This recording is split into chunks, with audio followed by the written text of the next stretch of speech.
Alors, on ne peut pas dire que je suis l'invité de mes propres émissions et que j'y exprime des idées parce que je défie qui que ce soit. Je défie qui que ce soit de dire ce que je pense des sujets, des débats que j'anime. Alors là, vraiment, je pense que je suis illisible. Donc je ne suis pas l'invité de mes propres émissions. Je peux devenir l'observateur, le téléspectateur de mes propres émissions. Je le faisais beaucoup au début.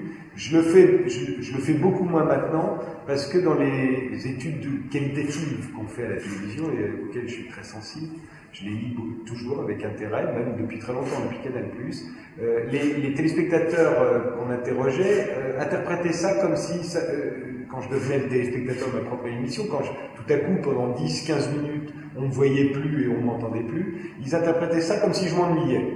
Et ce qui n'est pas du tout ça, c'est qu'au contraire, ça m'intéressait énormément. Et je n'éprouvais pas le besoin d'intervenir alors que ça se passait très bien. Donc maintenant, je ne le fais plus, pour pas qu'on croie, parce que ce serait bête qu'on croie que c'est au moment où ça ne m'intéresse pas que ça m'intéresse le plus. Donc j'interviens davantage. Donc je suis pas le téléspectateur.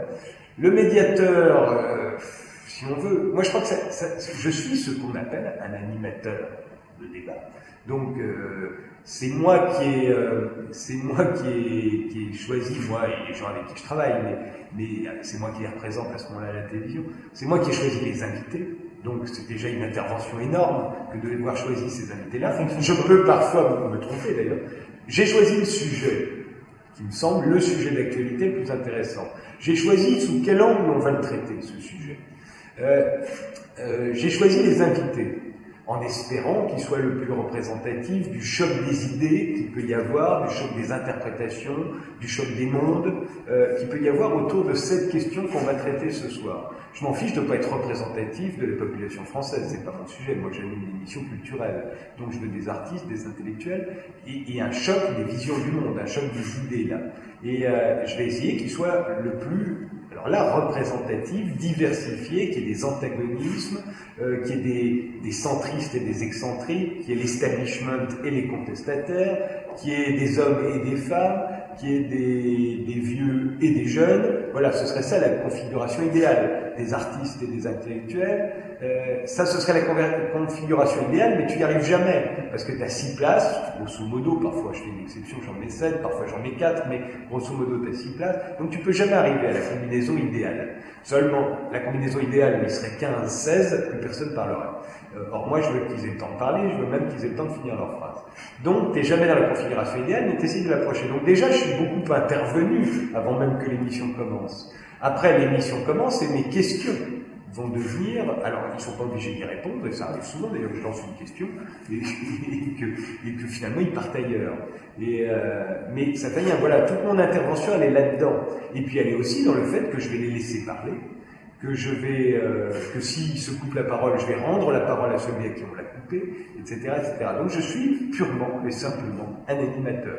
Quand j'ai quelqu'un en face de moi, en face à face, je deviens un intervieweur, mais sinon je suis un pur animateur, il n'y a pas d'autre mot. Je suis ni médiateur, ni modérateur, ni censeur, c'est vrai, je ne suis pas censeur. Maintenant, quand tu animes une émission de débat comme celle-ci en direct, tu dois, à mon avis, très bien connaître la loi.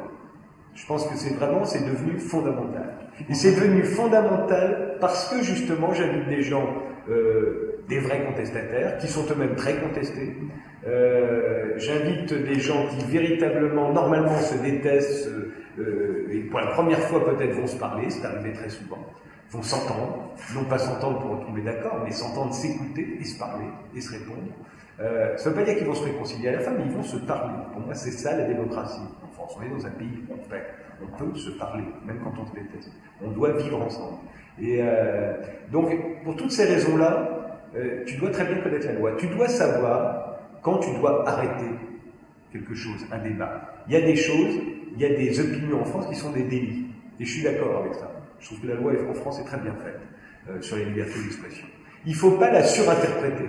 Voilà. Il ne faut pas se tromper. Il ne faut pas se dire dans sa tête, oh là là, ce qu'il dit là, est-ce qu'on peut le dire? Moi, je ne me pose jamais cette question, je sais la réponse. Je sais ce qu'on a le droit de dire, je sais ce qu'on n'a pas le droit de dire.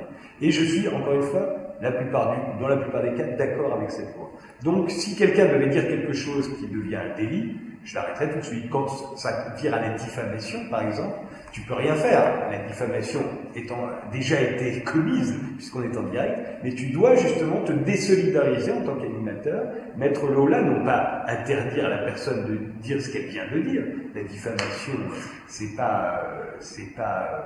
son problème. Mais toi, tu dois te désolidariser, lui faire remarquer qu'il est en train, peut-être, de faire de la diffamation. C'est arrivé une fois sur mon plateau que quelqu'un soit envoyé devant un tribunal et condamné pour une diffamation. Sur, je ne sais pas combien d'émissions, c'est très très peu. Mais ça peut arriver tous les jours. Donc tu dois savoir à quel moment tu es, mais surtout tu ne dois pas te tromper. Quand des gens tiennent des propos qui peuvent être choquants pour ceux qui nous regardent, voilà, on risque en regardant cette émission d'être choqué, mais ça n'est pas interdit par la loi. Si c'était interdit par la loi, j'interviendrai. Et si je ne suis pas intervenu, et je ne suis pas intervenu, et je ne suis jamais intervenu, c'est parce que personne, sur ce plateau, n'a commis un délit en disant quoi que ce soit de répréhensible et d'interdit par la loi.